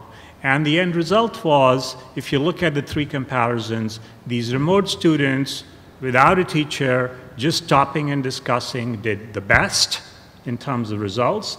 The second were people in the classroom, actually sitting there. And then the worst were people who were getting a real-time feed and could do it. And the point is that I think with technology we can replicate this. So if you look at a MOOC, just because there's a MOOC doesn't mean everybody watches individually. You can build your cohort of 4 or 5 people who are local, students, and watch together. You can pause the video, you can have discussions around it, and there are all these things that we can do which can genuinely make a difference. So let me, just end here in this sense. I think there's an eventual goal, of course, is getting a Mary Poppins for every learner in terms of the tutor. But these are tremendously exciting times. As Tom Kalil said, many factors are converging together, and it's wonderful to be here with folks who are passionate about this, and I look forward to learning a lot from all of you. Thank you. Thank you. Thank you, Anoop. Now, may I turn the podium to Peter? Public, congratulations for this forum. I think this is an excellent effort. Public universities, my organization is basically a large publics, feel strongly that this is a very important effort. We know we need to educate a lot more students, a lot more degrees. The number of public university students over the last decade has increased about 28%. If we're going to reach the numbers that generally are thought to be necessary, as 60% of the working age population having a degree, the numbers have to be substantially larger, or at least in degrees. And our hope, of course, is there's some cost savings here per credit hour, per student. But there's also the hope that we can drive the quality, the outcomes. We've always thought of ourselves as places for an opportunity to provide an excellent population for non-elites, among others. But we know we do a good job at that for an important number of students, but there's an important number that don't get that excellent education. And so how can we drive that outcome of excellence? And we think this is part of what will achieve that. A few quick comments about how to do it. One, it is clear that a blend delivery is going to be very key. I don't say for everyone. I look at Virginia Tech that doesn't teach any freshman math anymore, including calculus, except on a self-paced course. And I've been there, looked at the Math Emporium, it's very impressive. But Virginia Tech students, I will note, are really very outstanding students on the average as they come. But I think the blend is going to be important because of varying levels of preparation. But also, many schools are going to say, of the publics are going to say, look, there's a total experience that we need to deliver as part of the education, and a faculty engagement is part of that.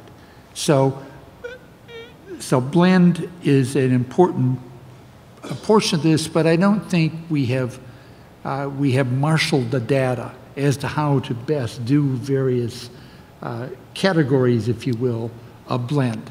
Now it's the blend of the technology delivery, faculty contact, but it's also the cluster of services around that. That's the package we're looking at. It's the capacity to know when to intervene, when to advise. A lot of work being done by a number of universities on this, but what we don't have is the marshaling of the data that will compare and contrast for the various types of student bodies so that if you're at University X, you want to do this gateway course or set of gateway courses, you know the nature of your student body, you can look at data to see what might be at least a reasonable way to do it, and that's a significant challenge.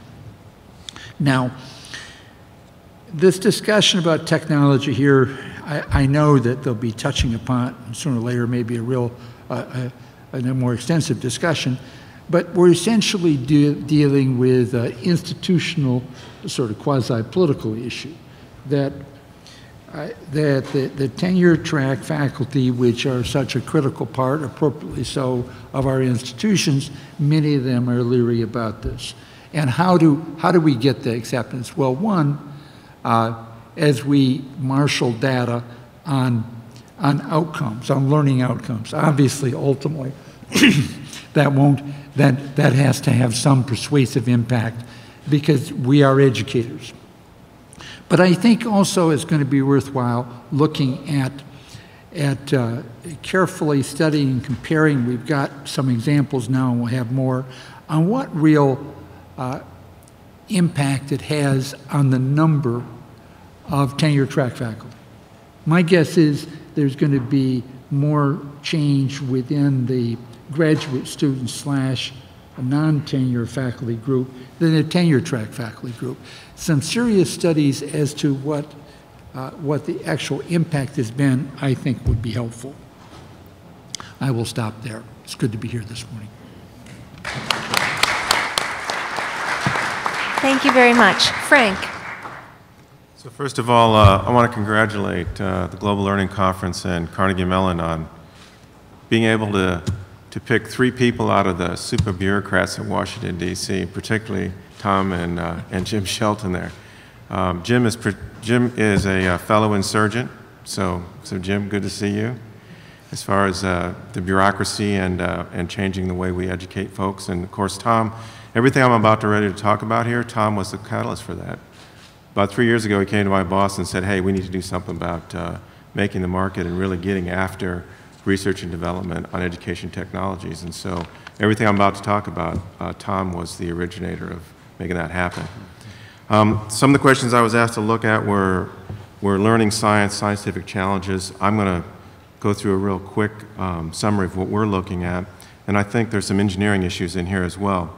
So we've been working for about 3 years to design a personal assistant for learning or an individualized tutor. In fact, UPitt and Carnegie Mellon are under contract to us and are doing work in that area. So again, that says something about this part of Pittsburgh. But some of the things that we look at in the development of our personal assistant for learning in the department is one of the key things we looked at was regression. So the tutor cannot be a substitute for human thinking. And so an example of that is calculators versus basic math skills. And so one of the key sciences and engineering that we're looking at is how do we keep the learner from regressing and the tutor becoming the brain instead of the individual. The second thing we look at is a loss of humanity. So when you look at all these handheld devices that we have, where are we focused? We're focused on something in our palm. And so our digital tutor has to be something that makes you look up and look around and understand what's going on in the environment around you. The second thing, or the third thing that we looked at was something that we call an elegant and transparent user interface. So I'm going to pick on Microsoft just for a second, so I apologize for that. But when I talk about this, I say, look, do you want the Microsoft paperclip as your digital tutor, or do you want something that's a little more transparent? So I apologize to Microsoft, but that's the example I use. So it has to interface in a very transparent and easy way.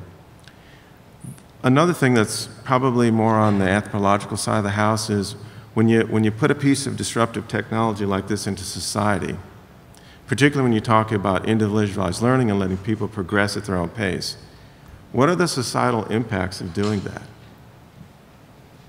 Many times we put these technologies out there and we realize after the fact that we've had these kind of unintended consequences. So one of the things that we're looking at is how do you mitigate those societal impacts? What are the anthropological issues that you have to think about? Because a self-paced learner, compared, when you look at what could happen, you could have a 14-year-old or a 12-year-old person that's graduated college. Or you could have a 12-year-old person that's, still at second grade. So you really have to think about how do you deal with that in society. I'm a big believer in stimulating the 5 senses as part of learning. That's hard to do with technology. I think you can do it. But I do think stimulating the 5 senses and a Montessori approach to hands-on learning is extremely important. The last point I'll make is on leveraging social media. So Anoop talked about MOOCs. I stole the term from Hollywood called transmedia storytelling. I won't go into a lot of time on it, but we can ask some questions later. But basically what it does is it spreads the story across different types of media, so video games, movies, books, comic books, etc. So when I looked at MOOCs, I felt what they were doing was transmedia learning. So he talked about meetups, blog posts, Facebook. MOOCs, to me, there's this underlying network of transfer of knowledge where if a student has a gap, they reach out to one of these other media to get it filled. And so I really do think that's the power of MOOCs. And of course, our personal assistant for learning has to be able to connect the individual learner to other learners who have similar interests, who can help each other learn. So I'll stop there on the science piece. Real quick on it's something called education dominance. It was done by DARPA. Outstanding results. It focused on information technology. It took basically students through a 16-week course, which cut in half the time that the Navy traditionally used to teach their IT techs. The result of that digital learning was about a 5 sigma difference between graduates from the traditional 35-week course and the 16-week course. So my fellow surgeon over there also helped me get that into the Veterans Administration. We did 100 cohort students using the the education dominance technology, all of these people were unemployed. We put them through an 18-week course. Some of them had some IT background, but most didn't. 97 graduated, average salary $67,000 a year, highest $144,000. And this is after 18 weeks of digital training in IT technology.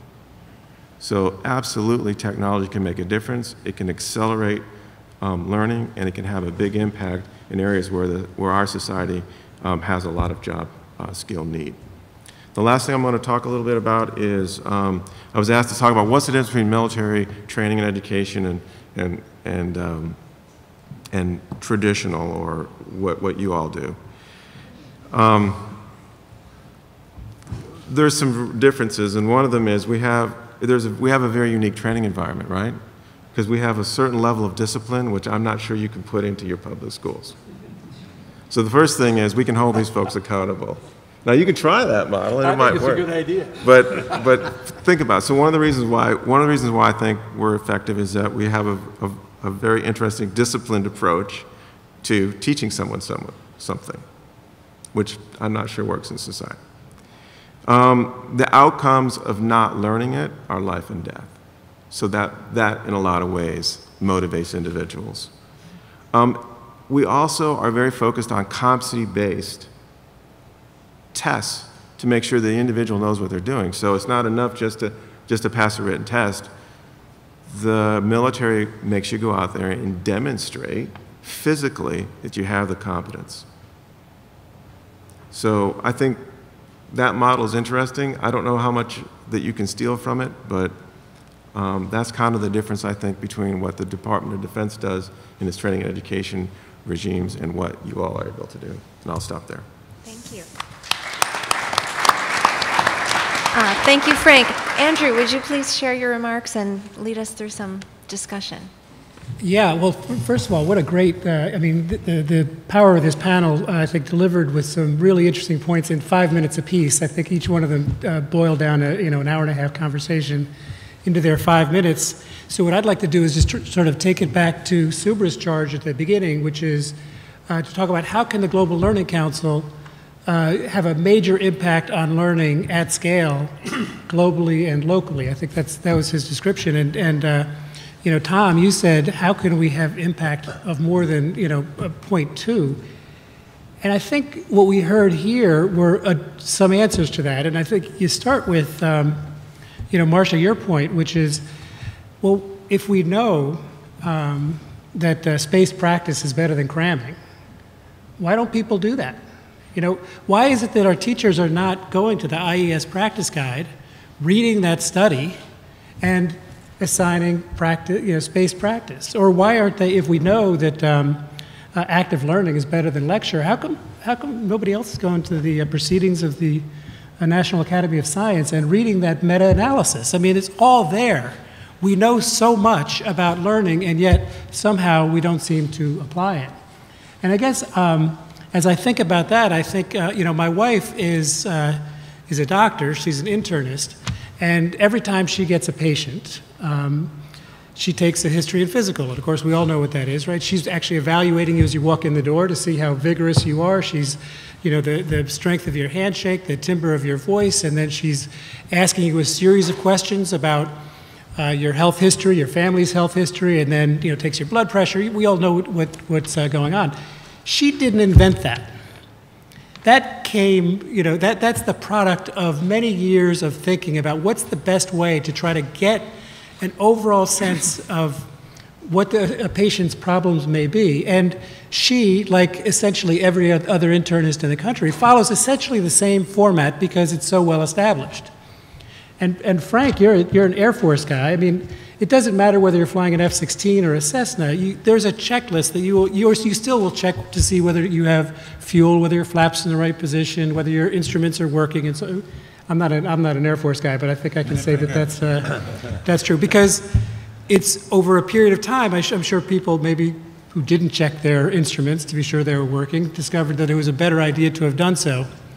And yet we let teachers and faculty around the country and around the world step into a classroom without the same kind of guidance as to what works and what doesn't. And I know that,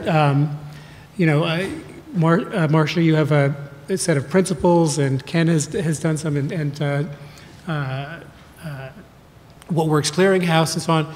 And at Kaplan, Broer and his team have trained every instructional designer and every part of the learning community across Kaplan that every program must meet a set of standards. It's got to set out objectives at the beginning. It's got to have opportunities for practice and review and assessment and so on. I mean, there's a very clear set of issues, and I'm wondering if the Global Learning Council could adopt some version of sort of here's the best practices that we know work across all of education, because there are certain things that work.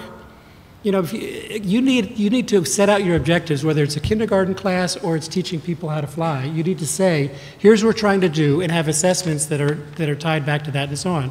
So I'm wondering if the Global Learning Council might have an impact in that way. And then, of course, using the medical example too, if you have a broken arm or you have diabetes, you can go to a government website, you can go to a disease website, you can go to WebMD, and they will give you a standard of care. There is actually a standard of care that essentially everybody agrees upon to approach that problem. But if you want to learn how to write a persuasive essay, or you want to understand the Pythagorean theorem, and you go online, you will find 1,000 ways of doing it. And I'm wondering if the Global Learning Council might be helpful in putting a stamp on sort of best approaches to a standard of care for individual types of learning. And then beyond that, of course, if I were to continue the medical analogy,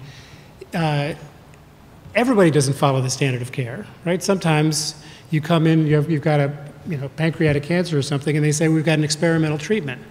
But it is the obligation of the doctor to say, here's what we know about the experimental treatment, here's how it compares to the standard of care, and here's the reason why I think this might work for you.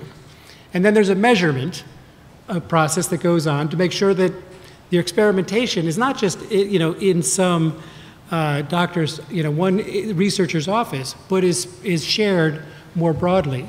And there too, I think it's important within learning to have a standard of care, but then have a way of measuring experimentation to see whether that experimentation is actually improving learning or harming learning.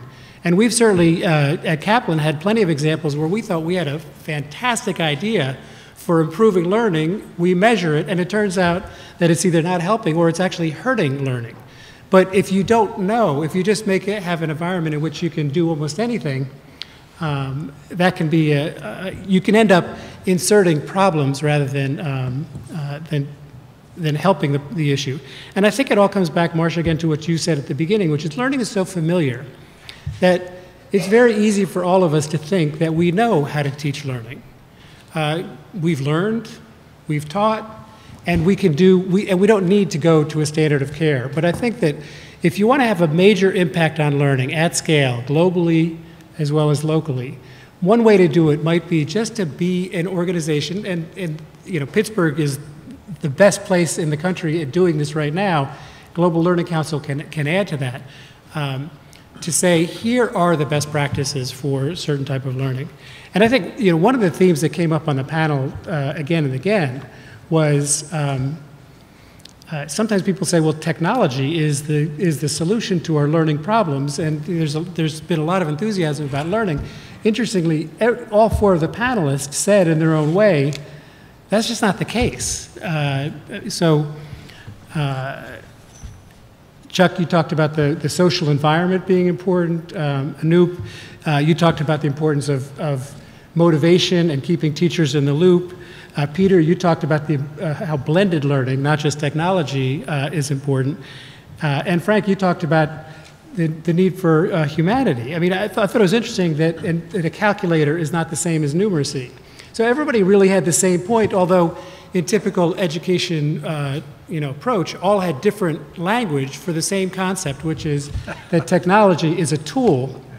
It is not a solution. It is, if you move from pencils to pen, you don't improve learning unless there's something about the methodology. And I guess what I'd love to hear from a number of the panelists is, what is the role of technology? How should we think about technology, and where does it help, and where does it sometimes become an obstacle to learning? And Chuck, maybe I could start with you on that.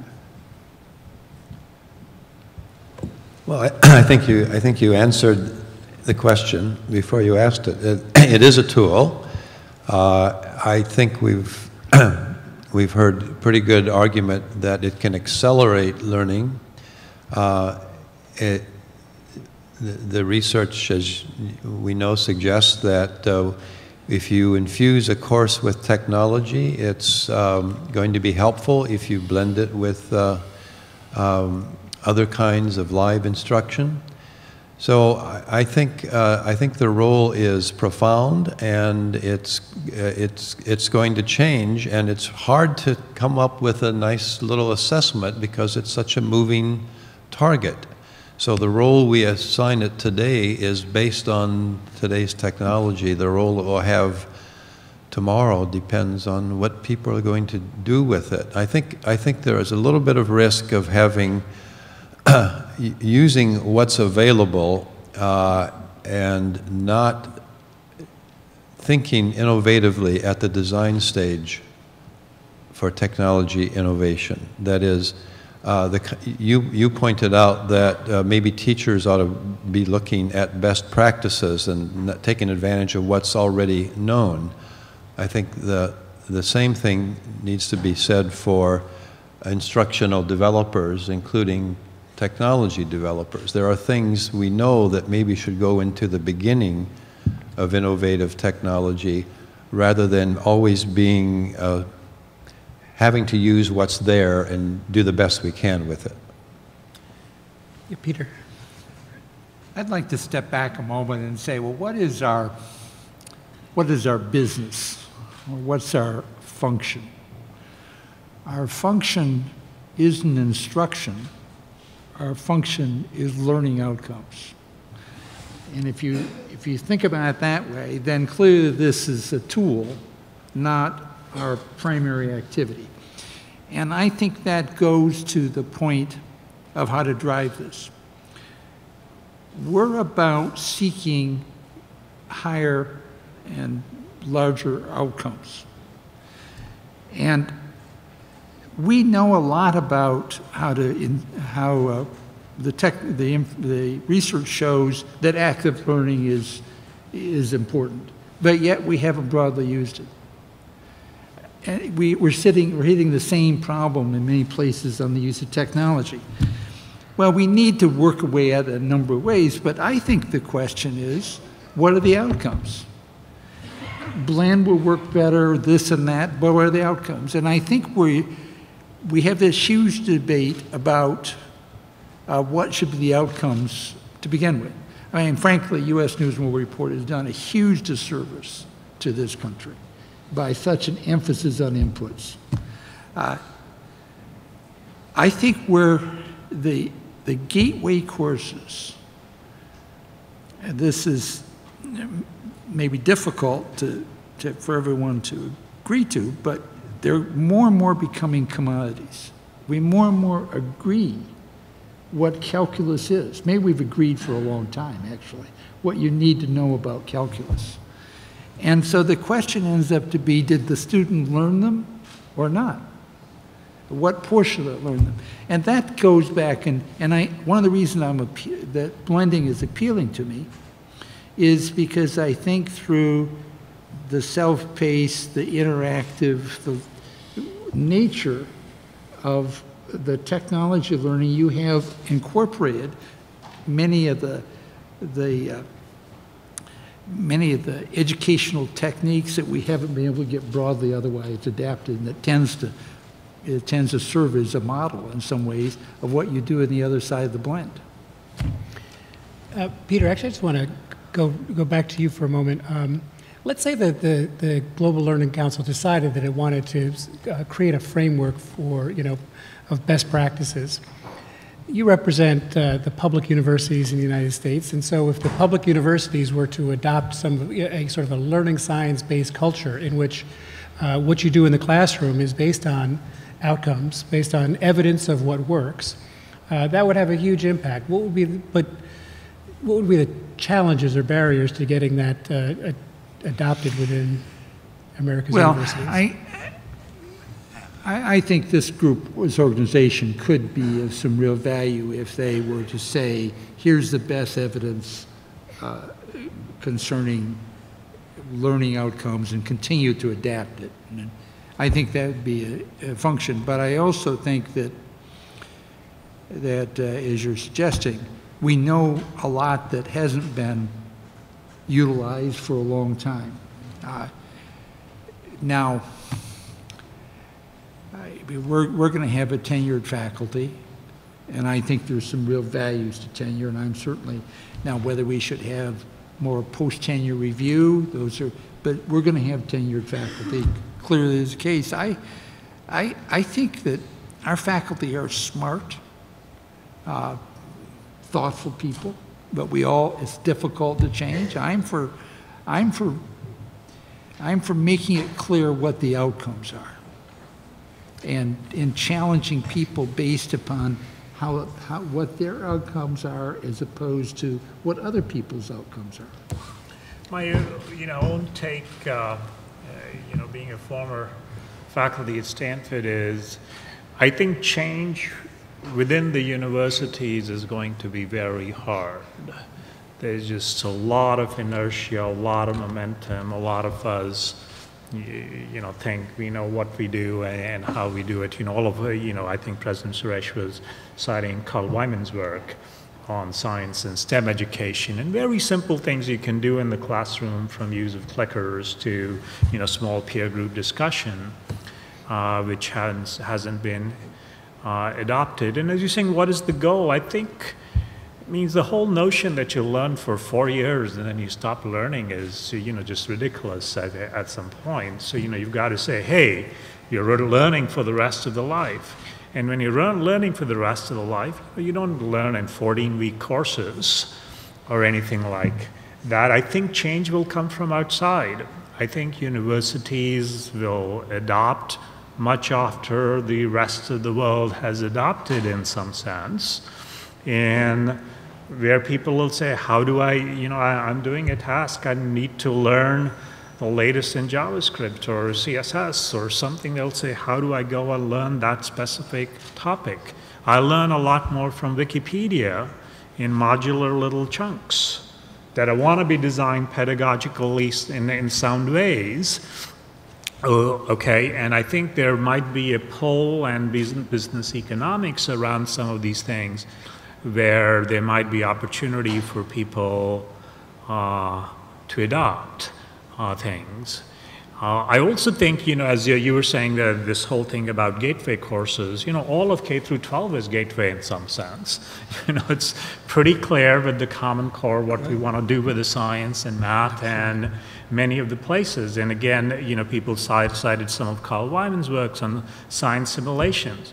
They have only a small fraction of the simulations that are needed.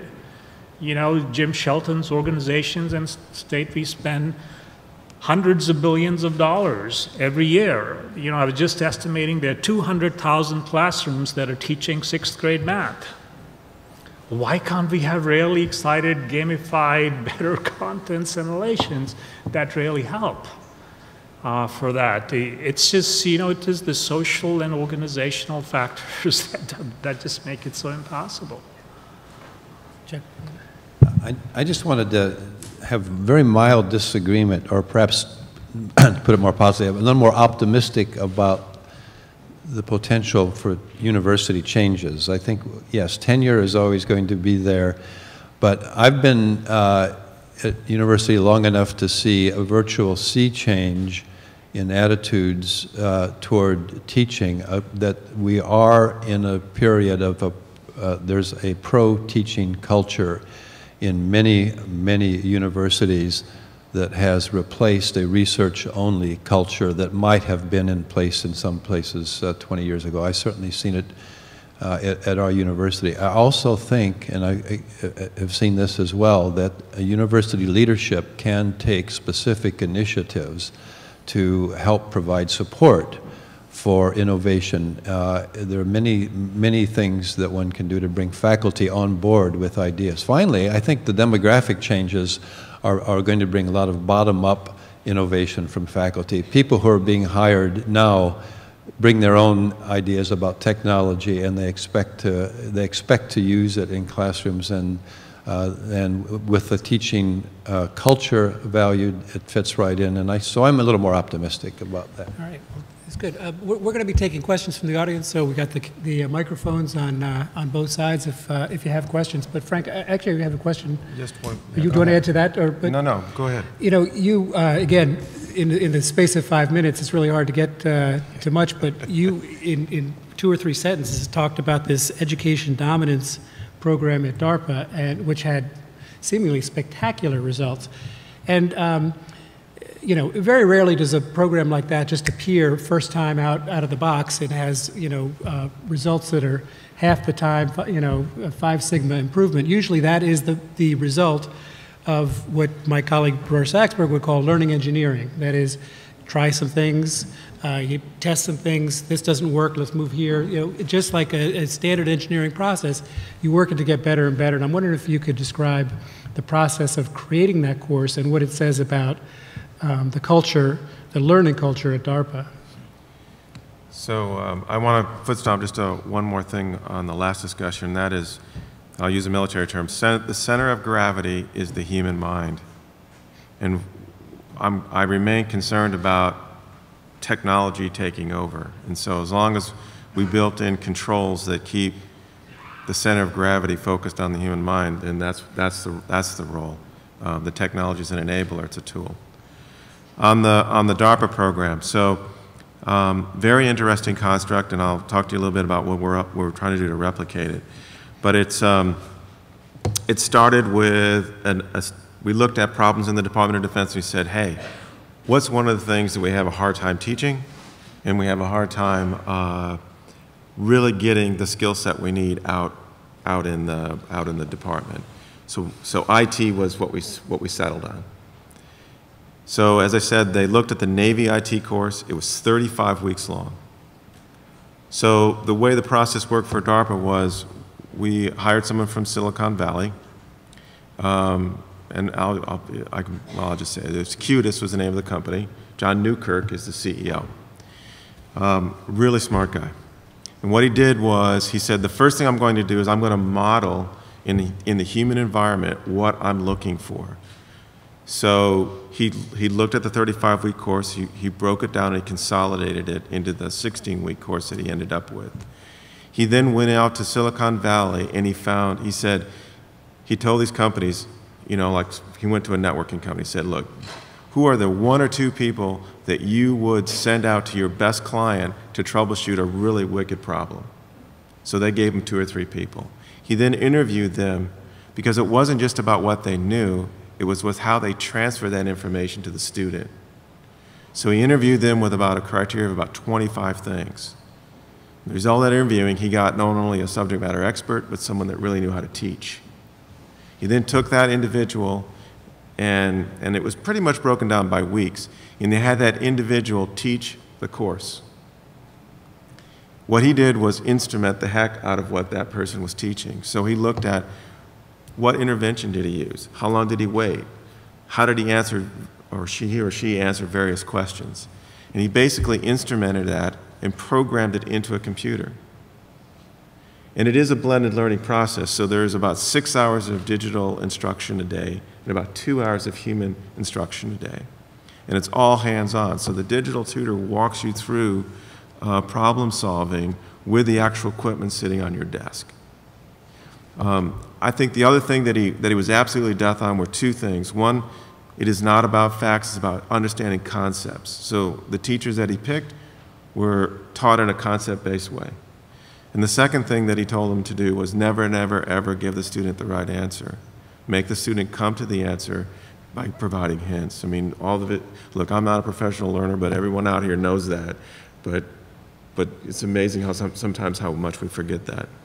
So essentially what he did is he did all those things. He modeled the behavior. He then went through several iterations of digital tutoring to tweak the system. In fact, I believe he's still tweaking it. So even today, he's looking at, well, here's a problem a student has that the tutor doesn't really have a good way of providing an intervention for. So he continues to tweak it. The interesting thing about this is it was a very technical subject. It's optimized for digital tutoring. I mean, it's not like teaching someone philosophy or sociology, okay? There's a very standardized way to do it. The outcome was measured when they asked the Navy to come back and say, give us the best people in the fleet that you have that understand troubleshooting. And again, when they were tested head-to-head, and where the 5 sigmas showed up in was the students actually would analyze what was wrong and then would go, and because they were concept trained, would go in and problem solve based on their knowledge of the system. The people from the fleet, trial and error troubleshooting. Well, this worked the last time, let me try this. And how many people had IT people come to their desk and they go, hey, try this, you know, without really even knowing what the heck your problem is. So the reason for that 5 sigma is because of the different styles in which they went about to problem solve. I'll stop there. So we're going to take questions from the audience, but I just want to say that is exactly what I mean. That's a perfect example of how applying learning science to the design of a program and using it in every respect, the way you measure outcomes, the way you set up the process, can lead to not the modest improvements, Tom, that you talked about earlier, but dramatic improvements and reduced costs. I mean, it's not a better advertisement for learning science, than that. Yeah. So I wanted to. Is this on? Yes. I wanted to address this to some degree to Peter and the rest of the panel. My name's Alfred Spector. I'm at Google. I certainly like the idea of being objective-based that you brought up, Peter, in this. But I'm concerned that students, even within a single class, have highly different objectives. And trying to standardize these at a class level seems problematic. Example, some students are there to learn all the details. Some are there, say, in a liberal arts course or outside of their major to appreciate. I won't define that more specifically. Sometimes you're there to remember and internalize, and you want to know this for the rest of your life because you're going to operate a fighter jet with it. And sometimes you're there to learn it and forget it because you think you're learning to learn and you're not going to use this again. You don't really care. I must say, even in the example of calculus, many students take calculus to fulfill a pre-med requirement, to prove they're smart enough to be a doctor, perhaps, and they never will use calculus again. So the notion that they need to remember how to do integration the rest of their life is really silly, I think. And on the other hand, those people that will be electrical engineers will use calculus, and we should be developing lifelong learning and abilities for them to remember. And then there's the notion of the principles. Do you want to learn the principles of calculus and modeling, which I think are valuable for many, or the details when we're not going to do variable substitution a year later because most of us will have forgotten how to do it in integration. So how do you set goals given that some people want to learn how to think, some want to learn how to learn, some want the direct use to continue to do it, some may want, frankly, proof of capacity? Well, here's what I would say to that. The largest differentiating factor is the level of preparation. If you get a Virginia Tech with probably a 3.9 average GPA, engineering program, so forth, it doesn't surprise me that they are very successful in taking all that initial math, including the calculus course, on a self-paced basis. Now, they also are motivated, probably, particularly if they're off to a technology degree, though not everyone is at Virginia Tech. Then you take an open admission institution with much less level of preparation and perhaps motivation. I mean, essentially, you look at the nature of the student body and its preparation level, And I grant that won't take in consideration all the factors you're talking about, but would help enormously. And we need to make some cuts, even though they may not be perfect. In this case, I'd go for an acceptable set of comparable data instead of, and worry about keeping on refining it. So I wanted to ask the panel's opinion about this issue of why it is that even the things that we know that we have learned from learning science aren't being applied. And I'm curious as to your opinion about the idea that part of the problem is our level of satisfaction. Many people complain about our education system but love their teacher.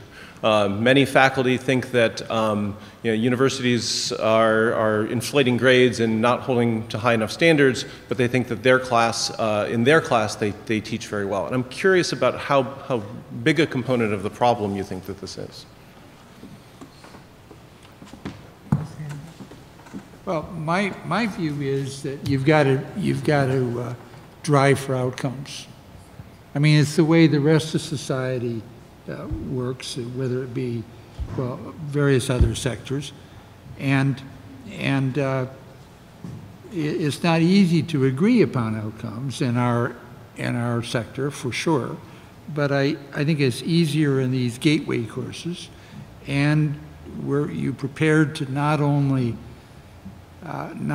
measure them, but make them public on how you do them. You're prepared to lay out to the math department and perhaps beyond how that calculus course learning outcome actually came out, and how that compares with other learning outcomes, perhaps from other institutions. I think that works generally, and we're in an imperfect world here for sure, but it's the best I know. If I may just jump in a bit, I think the outcomes are important, and tied to that also having really valid and reliable assessments.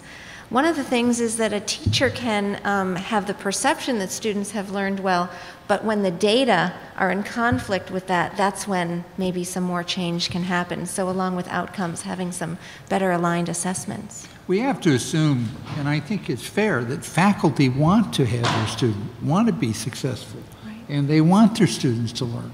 So it isn't, and they're good and smart people overwhelmingly. So we just give them the opportunity to understand what's there.